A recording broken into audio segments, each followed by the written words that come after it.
Eh ben, je viens vous demander qu'est-ce qui vous amène à Chambéry, tout simplement. On est sérieux. Hein.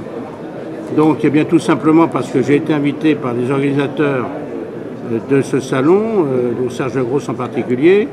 C'est la 3e fois que je viens à Chambéry. En plus, effectivement, je connais bien ce club, la club de la Manivelle.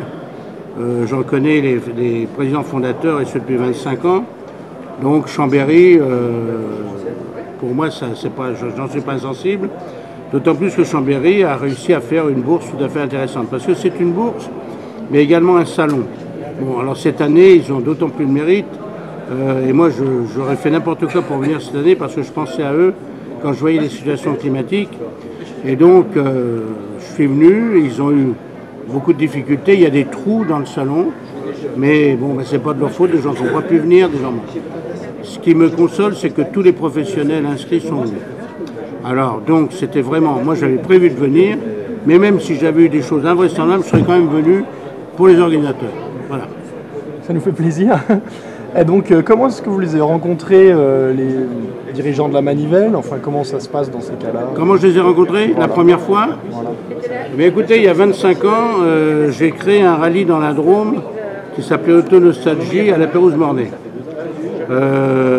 On peut tout dire, ça s'est passé, oui.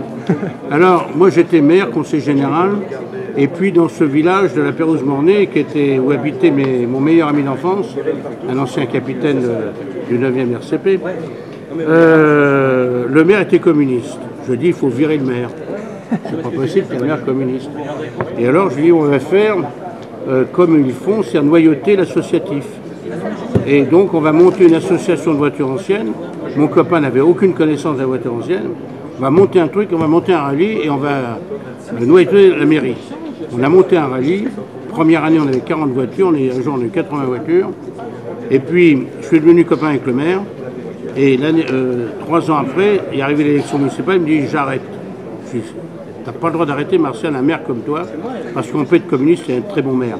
Et c'est moi qui l'ai totalement convaincu de se représenter, alors que j'étais arrivé dans la région pour le virer.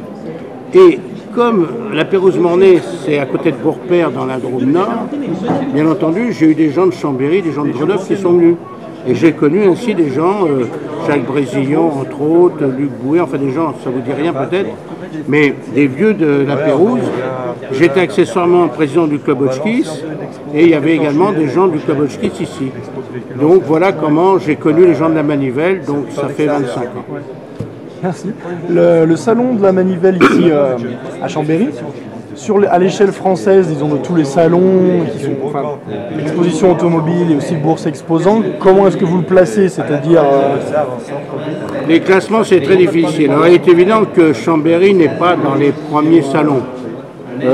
Longtemps, c'était Reims le premier salon, ensuite c'était Lyon, ensuite c'était Avignon, Rouen.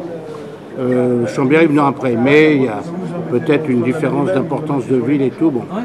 Alors actuellement, et puis il y avait Rétromobile bien sûr. Rétromobile c'est un peu à part parce que c'est organisé par des professionnels, alors qu'un salon comme celui-ci est organisé par des bénévoles, par un club.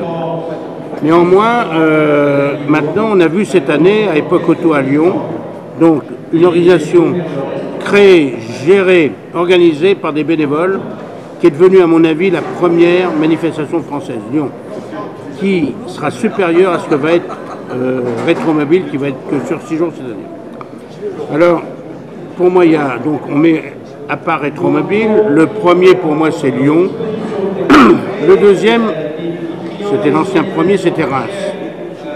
Reims, bon, c'est au mois de mars, c'est pas loin de Paris, ils ont des grands locaux, bon. Mais Reims doit se faire beaucoup de soucis parce qu'il y a Avignon. Et Avignon, il y a surtout une âme à Avignon qui s'appelle Camille Bourges, qui est un garçon, un collectionneur qui a un cœur comme une marmite et qui réunit les plateaux que personne ne voit nulle part, que ce soit à Paris, à Lyon, à Reims, partout. Camille Bourges, lorsque du centenaire Bugatti, il nous a mis 100 Bugatti différentes dans le salon. Le centenaire Alpha, il nous a mis 30 1750 Alpha de 32 à 34, toutes différentes sur le salon. d'un garçon, bon, c'est une âme, c'est quelque chose. Alors, maintenant, après, il y a Rouen. Et puis, donc, après, je ne peux pas faire classification, mais Chambéry vient après quand même. C'est pas un gros salon, mais on n'est pas en train de voir les entrées, on n'est pas... C'est par exemple l'entrée à Epocoto, à Lyon, ils ont fait 34 300 entrées en 2 jours et demi. C'est important, hein, bon. Alors ici, ça fait partie des bourses intéressantes, des salons intéressants. Alors, on ne sait pas si c'est une bourse, on ne sait pas si c'est un salon. Enfin, c'est une bourse, c'est un salon. Dans tous les cas, c'est une manifestation bien agréable où je suis très heureux d'être. Ah ben merci beaucoup. Donc, bonne conférence. Merci.